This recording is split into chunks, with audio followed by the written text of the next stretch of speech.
As your digital loctician, I want you to know all the things. And combining locks can be quite problematic.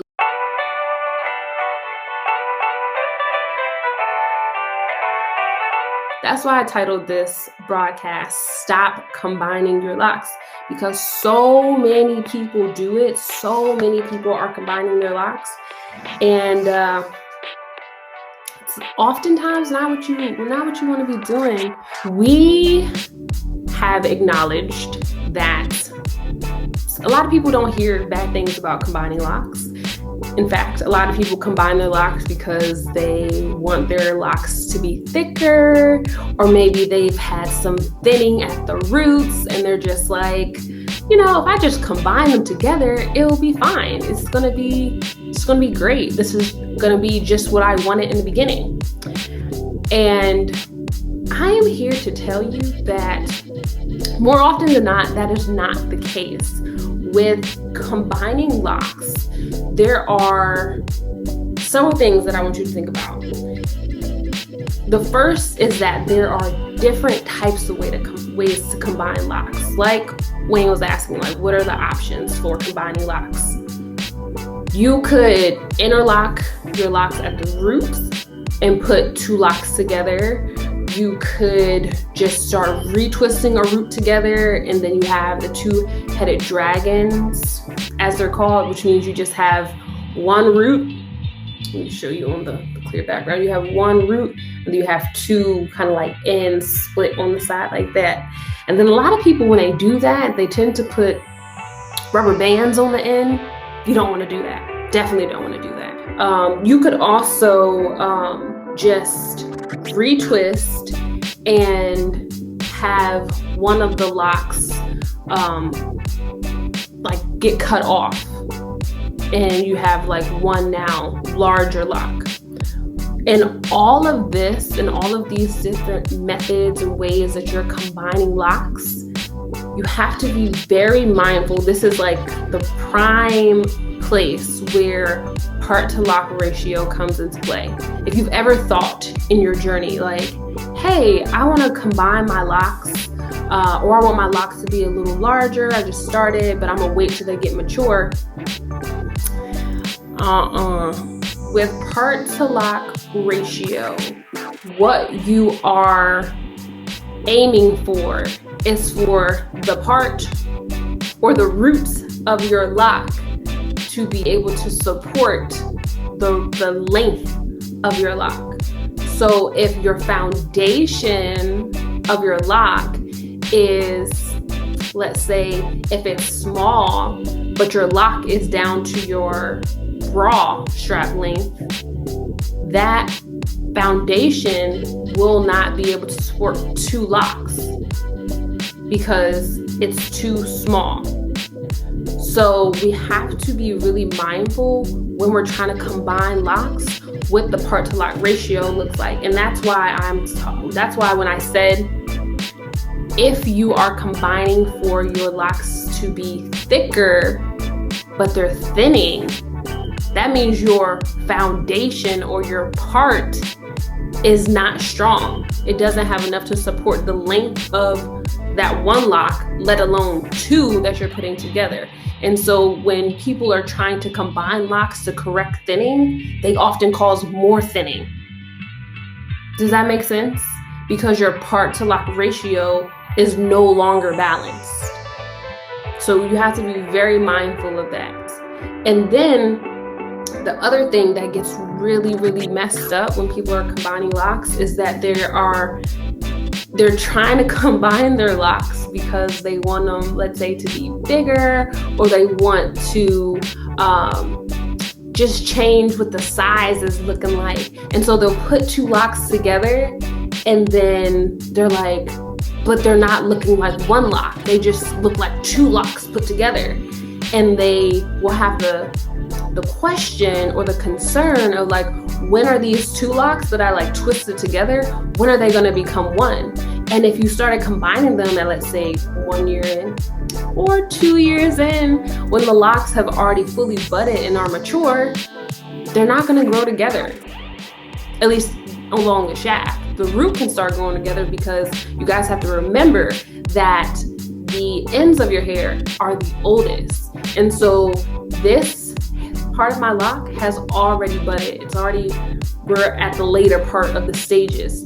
But the part of my lock that's up here, well, my new growth, my roots, that's the starter lock stage. Or when I get my first or next retwist, that's the baby lock stage, starting all over again. And so if you start combining your locks at the root, yeah, they're going to stay together and merge and become one, because that's how you're training them. That's how they've been trained. But the ends that's already gone through the whole process, no matter how much you do that, it's not going to create anything, or it's not going to change anything, change it to a larger size. So we have to be, I would say, informed. It's probably the best word, right? Because if you don't know that and you're still like, okay, I combined it at the root and the root is coming together, and why is my end not working? What did I do? My lock is not right. I done messed it up or whatever. No, it's just not going to happen, because the locking process is already done processed. So what do you do once that has been done? Like, what do you do once you have combined something at the root and you want the rest to lock?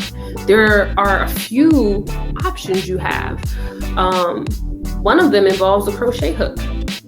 But I say this with a huge asterisk, okay? Because ladies and gentlemen, the crochet hook, the crochet needle is a tool that can be utilized on locks. Is a tool that we now see being heavily used on textured hair to do things. Just because you saw it online does not mean that you should do it. Okay? Just because it can be done also does not mean that you should do it. And I say that because so many people take this hook, they get a double hook or they get a triple hook thinking they fancy. I need a quadruple hook. And they start going into their lock. And you guys, locks are not a, I want to say hairstyle, but they're not a hairstyle at all. But they're not a system. They're not, with your locks, what you do today is not gonna always show up today, okay? What you put in your hair today is not always gonna show up today. I get a lot, I get kind of frustrated with like, oh, I put this product in my hair, it's so good, like I love it, my locks look so great. And I'm not knocking it not saying that they don't, but if the product is crap, you're not gonna see it today.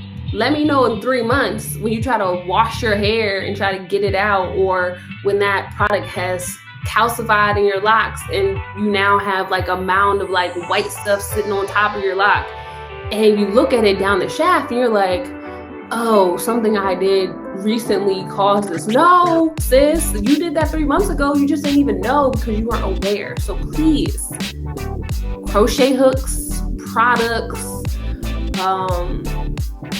just the things that you do to your hair are not always going to show up today.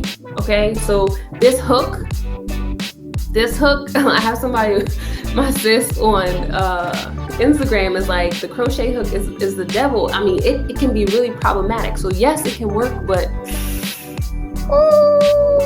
you don't want to do that. And then I want to be clear and say that I did a video about the crochet retwist, like using the crochet hook on your roots. And in that video, I talked a lot about why the size matters. This hook is 0.75. I would never recommend you use anything like this, specifically for seamlessly combining locks. Any type of repair, that's what when you're like seamlessly combining locks, you're repairing it. You're trying to restructure it. 0.5 or less, even that could be too large. And the reason why it can be too large is because you guys, you can see this. You can see how big this is, right? You start putting this through your lock you're going to keep puncturing your lock, and you keep puncturing it over and over and over again, your lock is going to disintegrate, okay? So please stop playing with this hook, okay? Don't do it. If you have new locks, and let's say you're like less than a year in, and you're just like, I'm not liking how my buds are looking, because the budding is often an indication of the size. If you're not liking that size, you maybe want them larger, go ahead and take them down. You can comb them out. For IG, let me show you guys, because I love you too. But yeah, it's too big. Can I focus it? Can't focus it, but it's too large. Take your locks down. Okay, if you're intending to have these locks for years, what's a couple months, 2 years? You know what I mean? Take it down, repart it, get you the proper foundation, because when you start combining locks from the root, from existing locks, the next thing you're going to start affecting is your parting system. We talked about parting systems last week, right? I was quite tired during that live. I'm not going to lie, but I feel like I got out a really good overview of what parting systems are. So with your parting system, it matters so much, and it controls so much. You start combining your locks, you start affecting your parting system. And one of the most common concerns or issues that arise from people combining their locks and their parting system being affected is that their locks no longer will grow into a cylindrical shape. They'll start to be flat.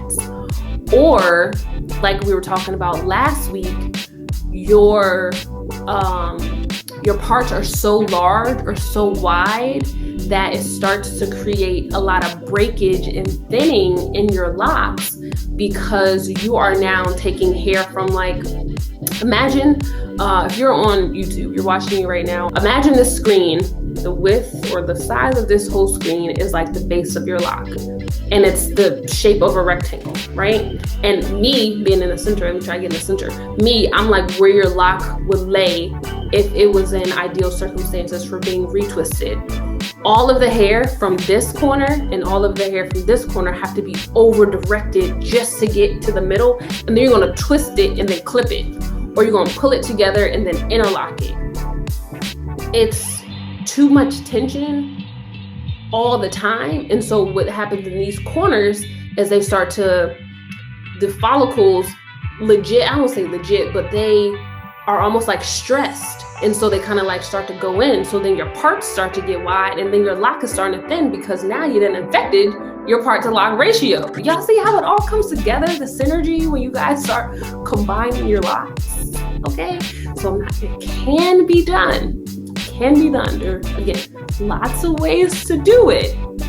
But in your particular case, with your existing parting system, with your existing hair type, with your existing hair issues, thinning or breakage or whatever, is combining the right option? More often than not, the answer is no. Usually, the only times where combining a lock makes sense and is like actually helpful to the person that has the locks is if you have a lock, let's imagine screen is like split in two. So you have one lock here and you have one lock here. Imagine this lock is starting to thin at the root, and this lock is strong. You could combine those together, but then you're gonna let go of the two-headed dragon of the one that is thin. Why? Because the part to lock ratio, okay, this lock was healthy. This root is strong. It is well established. This lock was thinning. You're putting this whole section together. This section is only going to be able to support the weight of the healthy lock because it's already thinning. Okay? So, can you please stop combining locks? Please? I don't want to worry you. I'm trying to give you insight. And so if you do not have a loctician, you've been doing DIYing it your whole time, you may have just combined them or whatever, and you need some like specific help, feel free to reach out to me. We can have a virtual consultation. I can, we can assess, figure out what's going on. When we're desiring something that's not in our existing set of locks, y'all know me, this is my third set, so I'm good for like combing it out and starting over. But I do acknowledge that a lot of people don't want to go through that or grow through that, because when I first combed them out and started over, nobody was acknowledging me. Like, I felt like I had locks. I was just like, I'm just restarting you guys. And everybody else that had locks was just like, you got twists. Like, what you looking at me for? It wasn't until they started like locking that other people with locks started looking at me like, oh yeah, what's up? You got locks actually. And so I felt kind of like excommunicated, even though I was restarting and I'm still part of the family. So I get why you may not want to combine them, but I'm here to tell you, but starting over, combing them out and starting over, it feels better. Like, it feels so much better when you have the size and the foundation that you always wanted, or that you learned that you wanted. Because y'all know, this is my third set. I came from sister locks. Y'all know how small my locks were? To come to, on the other side, I have 36 locks right now. Went from 337 to 36. And so people always ask, can I go from my sister locks to traditional locks? You could. Are you going to enjoy how that looks? Are you going to enjoy having all the locks there? Are you going to enjoy having to constantly combine them? And, is this one balanced? Is this part not right? If you down for that, then that's going to be your journey. I knew I wasn't trying to deal with all that. I just know I wanted bigger locks. I knew that my hair is fine. I didn't want to have all those other things. So I combed them out, started over, super happy. But yeah, thank you guys so much for being here. Again, I do this every Thursday. We have conversations. If you have questions that were not addressed today, join the New Growth community. Feel free to ask, and I can put it up into the comment section. Next week's live, it's going to be a little bit sad. I have some news for you guys and ladies that I hope you'll be understanding about, but it's major bomb. Okay, so it's all I'm gonna say. It's all I'm gonna say right now. But yeah, next Thursday, that's what that's gonna be. So if you're not ready for the bomb, if that's gonna be too much, subscribe to the channel, Create a New Growth on YouTube, and you come back the following week, and we're gonna have something that's not gonna be so intense. Okay. The time on Thursday depends. That's why you gotta be part of the New Growth community, okay? Because I will send you a notification when I'm going live, so you don't miss it. And Cynthia, no, I'm not pregnant. That's not the news. I can clearly, definitely tell you that is not the news, okay?